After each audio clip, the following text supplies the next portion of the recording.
ಅಲ್ಲ ಅದರಿಂದ video ಫಾರ್ಮ್ಯಾಟಿಗೆ shift ಆಗೋವಾಗ ಯಾವ ಥರ ಶಿಫ್ಟ್ ಆದರೆ ನೀವು ಅಂತ ಲೈಕ್ ಯಾವ ಮೀಮ್ಸ್ ಯಾವ ಥರ ವಿಡಿಯೋಸ್ ಮಾಡಕ್ಕೆ ಸ್ಟಾರ್ಟ್ ಮಾಡಿದ್ದು ಅಂತ ವಿಡಿಯೋ ಫಾರ್ಮ್ಯಾಟಿಗೆ ಶಿಫ್ಟ್ ಆದ ತಕ್ಷಣ? ಓಕೆ, ಸೊ ನಾನಿವಾಗ I was making funny memes or something which is funny ಅಲ್ವಾ. ಆಬ್ವಿಯಸ್ಲಿ. ನಾನಿವಾಗ ಹ್ಯೂಮರ್ ನೀಶಿಂದ ಹೋಗ್ಬೇಕು ಅಂತಾನೆ ಇತ್ತು. ಸೊ ಆವಾಗ very less people who are making content. So ಈಗ ತುಂಬ ಜನ ಇದೀವಲ್ಲ, ಆವಾಗ ತುಂಬ ಕಮ್ಮಿ ಜನ ಇದ್ರು. ರಘು ವೈನ್ ಸ್ಟೋರ್ ಆಗಲಿ, ಮತ್ತು ಉಡಾಳ್ ಭವ್ಯ, ತುಂಬ ಕಮ್ಮಿ. See it's very difficult to name. I think Danish Sait also was making that time, but there are very less people. And ನಾವು ಮುಂಚೆ ಮಾಡ್ತಿರೋರಲ್ಲಿ ಸ್ವಲ್ಪ ಜನ ಇವಾಗ ಇಲ್ಲ ಸೀನಲ್ಲಿ. ಸೊ ಆವಾಗ ಇವ್ರನ್ನೆಲ್ಲ ನೋಡಿ ಜಾರ್ಡಿನಿಯನ್ ಇತ್ತು ಇಂಗ್ಲೀಷಲ್ಲಿ, ಆಮೇಲೆ ಹಿಂದಿಯಲ್ಲಿ ಆಶೀಶ್ ಚಂಚಲಾನಿ, ಭುವನ್ ಬಾಮ್ ಇವರೆಲ್ಲ ಇದ್ರು. ಸೊ ಮೇನ್ ಸ್ಟ್ರೀಮ್ ಅಂತ ಮೋಸ್ಟ್ಲಿ ಸೇನ್. ಸೊ ಕನ್ನಡದಲ್ಲಿ mainstream it was not like big scene, very countable number of people. So ನಾನು ಇದು ನೋಡ್ತಾ I was like fine, let's start off. ನನಗೆ ಕನ್ನಡವೇ ಮಾಡಬೇಕು, ಇಂಗ್ಲೀಷೇ ಮಾಡಬೇಕು ಅಂತಿರಲಿಲ್ಲ. ಬಿಕಾಸ್ ನನಗೆ what I believe is any form of art should be without a boundary. So language also is a boundary. So ನನಗೆ ಅವಾಗ ನಾನು ವಿಡಿಯೋಸ್ ಅಥವಾ ಏನೇ ಮಾಡಿದ್ರು it should be accepted universally, ಎಲ್ಲರೂ ಕನ್ಸ್ಯೂಮ್ ಮಾಡೋ ಥರ ಇರಬೇಕು ಅಂತ. ನನ್ನ ಫಸ್ಟ್ ವಿಡಿಯೋ ಡೈಲಾಗ್ಸ್ ಇಲ್ಲ, it's just actions and sounds. Okay. So Covid ಟೈಮಲ್ಲಿ ಮಾಡಿದ್ನ. ಸೊ ದ್ಯಾಟ್ ಟೈಮ್ ಕೋವಿಡ್ ಬಗ್ಗೆನೇ ಒಂದು ವಿಡಿಯೋ ಮಾಡಿದೆ, ನಾಟ್ ದ್ಯಾಟ್ ಫನಿ, ಬಟ್ ಆ ಟೈಮ್ಗೆ it was something for me obviously. And ನನಗೆ ನನ್ನ ತಲೆಯಲ್ಲಿ ಅದೇ ಇದ್ದು that it has to reach everybody, no limits ಅನ್ನೋ ಥರ. ಸೊ ಆವಾಗ ಹಂಗೆ ಎಂಟರ್ಟೈನ್ಮೆಂಟ್, ಫನಿ, ಹ್ಯೂಮರಲ್ಲಿ ಸ್ಟಾರ್ಟ್ ಆಗಿದ್ದು. ಬಟ್ ಅವಾಗ ನನಗೊಂದು ಇನ್ನೊಂದು ಇಂಡಸ್ಟ್ರಿಯಲ್ಲಿ ಏನು ಇಂಟ್ರೆಸ್ಟ್ ಇತ್ತು ಅಂದರೆ ನಾಲೆಡ್ಜ್. ಸೊ ಇನ್ಫೋಟೈನ್ಮೆಂಟ್ ಅಂತ ಇವಾಗ ಏನಂತಾರೆ. I wanted to share whatever knowledge I consume. But ನಾನು ಈ ಕಡೆ ಬಂದ್ಬಿಟ್ಟೆ.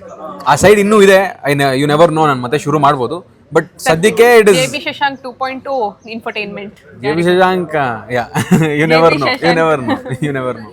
ಅಲ್ಲ, ಅಕಸ್ಮಾತ್ ಇನ್ನೊಂದು ಪೇಜ್ ಇನ್ಫೋಟೈನ್ಮೆಂಟ್ ಓಪನ್ ಮಾಡ್ತಿದ್ದೀರಾ ಅಂದ್ರೆ ಅದ್ರ ಹೆಸರೇನು ಇಡ್ತೀರಾ? ನನ್ಗೆ ಆಕ್ಚುಲಿ ಐಡಿಯಾ ಇದೆ, ಎಲ್ಲ ಹೇಳ್ಬಿಡ್ಬೇಕಾ? ಪರವಾಗಿಲ್ಲ. ಸೊ ನನಗೆ ಏನು ಮಾಡಬೇಕು ಅಂತಿದೆ ಅಂದರೆ, until last year I was limited to only making content. ನಾನು ಅಷ್ಟು ಓಪನ್ ಮೈಂಡೆಡ್ ಆಗಿರಲಿಲ್ಲ.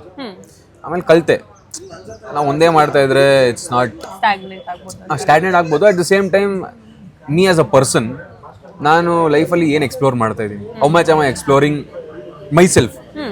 ನನ್ನ ಕೇಪಬಿಲಿಟೀಸ್ ಏನಿದೆ, ನನ್ನ ಒಂದು ಕೆಪಾಸಿಟಿ ಏನಿದೆ, ನಾನೇ ಏನೆಲ್ಲ ಮಾಡಬಲ್ಲೆ, ಇದನ್ನೆಲ್ಲ ನಾನೇ ತಿಳ್ಕೊಬೇಕು ಅಂದರೆ ನಾನು 100 ಕೆಲಸ ಮಾಡಿದ್ರೆ ನನಗೆ ಗೊತ್ತಾಗುತ್ತೆ. So I got into music. So ಅದು ಆಕಸ್ಮಿಕವಾಗಿ ಆಗಿದ್ದು, ಆಕಸ್ಮಿಕವಾಗಿ, ಸಡನ್ ಆಗಿ, without any plans. So there was no idea of me getting into music. I got into hip hop. ಅಂದರೆ I use to be a consumer of hip hop. ಅಂದರೆ ನಾನು ತುಂಬ ಕೇಳ್ತಿದ್ದೆ.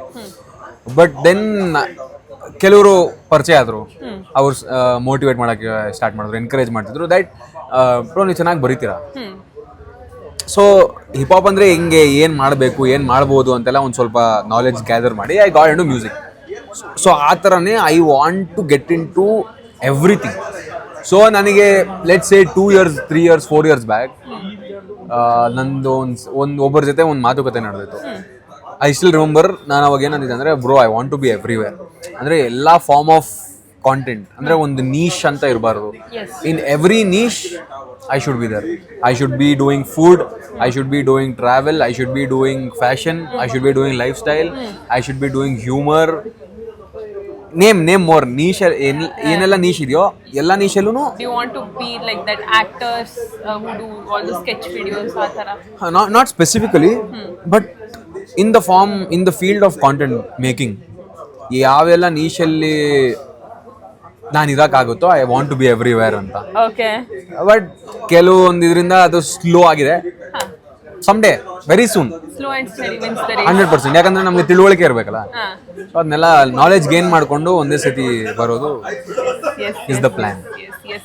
ಈಗ ಇಫ್ ಎಟ್ ಆಲ್ ನಿಮ್ದು first beginning ಡೇಸಲ್ಲಿ ಮಾಡಿದ ಕಾಂಟೆಂಟ್ನ ಈಗ ವಾಪಸ್ ನೋಡ್ತಾ ಹೋದ್ರೆ ಯಾವ್ದಾದ್ರು ಡಿಲೀಟ್ ಮಾಡಿದ್ದೀರಾ, ಇಟ್ಕೊಂಡಿದ್ದೀರಾ? ನಾನು ಯಾವುದೇ ಕಾಂಟೆಂಟು ಡಿಲೀಟ್ ಮಾಡಲ್ಲ. ಓಕೆ. ಸೊ ಏನಂದರೆ I have seen a lot of creators ಇವಾಗ ಒಂದು ವಿಡಿಯೋ ಮಾಡ್ತಾರೆ ಆಸ್ ಎ ಕ್ರಿಯೇಟರ್ ನಮಗೆ ಒಂದು ಎಕ್ಸ್ಪೆಕ್ಟೆನ್ಸಿ ಇರುತ್ತೆ ಸೇಯಿಂಗ್ ದ್ಯಾಟ್ ಇದು ಇಷ್ಟು ವ್ಯೂಸ್ ಓಡುತ್ತೆ ಅಥವಾ ರೀಚ್ ಆಗುತ್ತೆ ಅಂತ. ಅದು ರೀಚ್ ಆಗಿಲ್ಲ ಅಂದರೆ ಡಿಲೀಟ್ ಮಾಡಿಬಿಡ್ತಾರೆ. So I personally don't like to do that. Maybe I will remake that like let's a 3 months 6 months later. But ಸದ್ಯಕ್ಕೆ I still keep it because ಅದನ್ನು ನಾನು ಮಾಡಿದ್ದೀನಿ. ಆ ಕಾಂಟೆಂಟ್ ಪೀಸು ನನ್ನ ಒಂದು ಐಡಿಯಾನೇ. ಇವಾಗ ನಾವು ಒಂದು 10 ಐಡಿಯಾ ಯೋಚನೆ ಮಾಡಿದ್ರೆ ಎಲ್ಲ ಐಡಿಯಾನು ವರ್ಕೌಟ್ ಆಗುತ್ತೆ ಅಂತ ನಮಗೆ 100% ಗ್ಯಾರಂಟಿ ಇಲ್ಲ. ಮೇ ಬಿ 5 ಐಡಿಯಾ ನಾವು ಅನ್ಕೊಳ್ಳೋ ಥರ ಆಗುತ್ತೆ, 3 ಐಡಿಯಾ ನಾವು ಅನ್ಕೊಳ್ಳೋ ಥರ ಆಗದೆ ಇದ್ರು ಒಂದು ಮಟ್ಟಕ್ಕೆ ಹೋಗುತ್ತೆ, 2 ಐಡಿಯಾ 3 ಐಡಿಯಾ ಫೇಲ್ ಆಗಿಬಿಡುತ್ತೆ. Let's say doesn't mean that these 2-3 ideas that didn't work out are like something that has to be deleted. See, there are different reasons why people delete videos. ಒಂದೇನಂದ್ರೆ ಅವ್ರಿಗೆ ನನ್ನ ಪ್ರೊಫೈಲಲ್ಲಿ ಎಲ್ಲ ವೀಡಿಯೋಸ್ನು ಚೆನ್ನಾಗಿದೆ, ಇದೊಂದು ಓಡ್ತಿಲ್ಲ ಅಂದಾಗ ಪ್ರೊಫೈಲಲ್ಲಿ ಯಾರಾದ್ರೂ open ಮಾಡಿ ನೋಡಿದಾಗ ನನ್ನ ಸಕ್ಸಸ್ ಮಾತ್ರ ಕಾಣಬೇಕು, ಫೇಲ್ಯೂರ್ ಕಾಣಬಾರ್ದು ಅಂತ ಒಂದು, ಅದು call it insecurity, call it whatever, ಅದೊಂದು reason. One more reason might be that hey ಓಡಿಲ್ಲ, ಸಿ ಪರ್ಸನಲ್ ರೀಸನ್ಸ್. ಬಟ್ ನನಗೆ ಯಾವತ್ತೂ ಅನಿಸಿಲ್ಲ that if people are going to open my content, they should be mature enough to see that hey, success also is there, failure also is there. It should be vulnerability ಕಾಣಿಸ್ಬೇಕು. So ಅದಕ್ಕೆ ನಾನು ಯಾವತ್ತೂ ಏನು delete ಮಾಡಿಲ್ಲ. ನಿಜ ಹೇಳ್ಬೇಕಂದ್ರೆ ನಾನು ಅದನ್ನ ರೀಕ್ರಿಯೇಟ್ ಮಾಡಕ್ಕೆ ಟ್ರೈ ಮಾಡಿದ್ದೀನಿ. that's a very nice tip ಬೇರೆ ಹೊಸ ಕ್ರಿಯೇಟರ್ಸ್ ಸಹ